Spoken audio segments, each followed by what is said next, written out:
அனைவருக்கும் வணக்கம். சற்றம் கிடைத்த முக்கிய அறிவிப்பின்படி தமிழகத்தில் இன்றைய நாட்கள் அடுத்த 3 மணி நேரத்தில் 11க்கும் மேற்பட்ட மாவட்டங்கள் இடியுடன் கனமழை பெய்யக்கூடும்.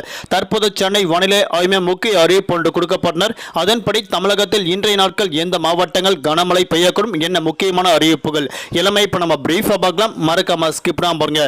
உங்களுக்கு கனமழை எச்சரிக்கை பற்றி பல முக்கிய அறிவிப்புகள் உடனுக்குடன் துல்லியமாக தெரிந்து கொள்ள நம்மளோட சேனலை கீழே இருக்க பட்டனை கிளிக் பண்ணி சப்ஸ்கிரைப் பண்ணிக்கோங்க. பார்த்து பெல் பட்டனை கிளிக் பண்ணிக்கோங்க. இந்த வீடியோ உங்களுக்கு பிடிச்சிருந்தா லைக் பண்ணுங்க. இப்போ வாங்க வீடியோக்குள் போகலாம்.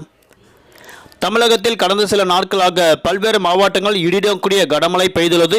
இன்றைய நாட்கள் பொறுத்தவரை அடுத்த 3 மணி நேரத்தில் 16க்கும் மேற்பட்ட மாவட்டங்கள் இடியுடன் கூடிய கனமழை பெய்யக்கூடும். தற்போது மகிழ்ச்சி தரும் அறிவிப்புகள் சென்னை வானிலை ஆய்வு மையம் அறிவிக்கப்பட்டுள்ளது.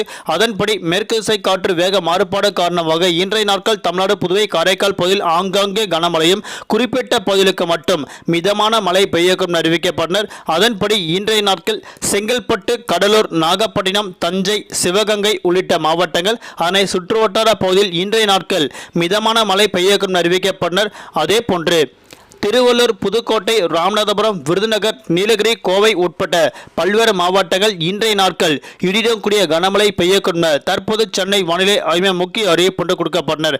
தமிழகத்தில் வரக்கூடிய மே மாதம் 17ஆம் தேதி வரை 2 முதல் 3 டிகிரி செல்சியஸ் அளவிற்கு வெயிலின் தாக்கம் பதிவாகும் என தற்போது முக்கிய எச்சரிக்கை ஒன்று கொடுக்கப்பட்டனர். இந்த மாவட்டங்கள் தவிர்த்து பல்வேறு மாவட்டங்கள் 2 முதல் 3 டிகிரி செல்சியஸ் இயல்பை விட கூடுதலாக இருக்கக்கூடும் அறிவிக்கப்பட்டனர். ஆகையால் மக்கள் காலை 11 மணி முதல் மாலை 4 மணி வரை அத்தியாவசிய தேவைகளுக்கு மட்டுமே வெளியே செல்ல வேண்டும் என முக்கிய எச்சரிக்கை ஒன்று கொடுக்கப்பட்டனர். தலைநகர் சென்னை மற்றும் புறநகர் பகுதிகளில் அடுத்த 48 மணி நேரத்திற்கு வானம் பொதுவாக மேகமூட்டத்துடன் காணப்படும். நகரில் ஒரு சில பகுதிகள் லேசான முதல் மிதமான மழையும் அவ்வப்போது இடியுடன் கூடிய கனமழை பெய்யக்கூடும். அதிகபட்ச வெப்பநிலையாக 36 முதல் குறைந்தபட்ச வெப்பநிலையாக 29 டிகிரி செல்சியஸ் வரை இருக்கக்கூடும் அறிவிக்கப்பட்டனர். நன்றி, வணக்கம்.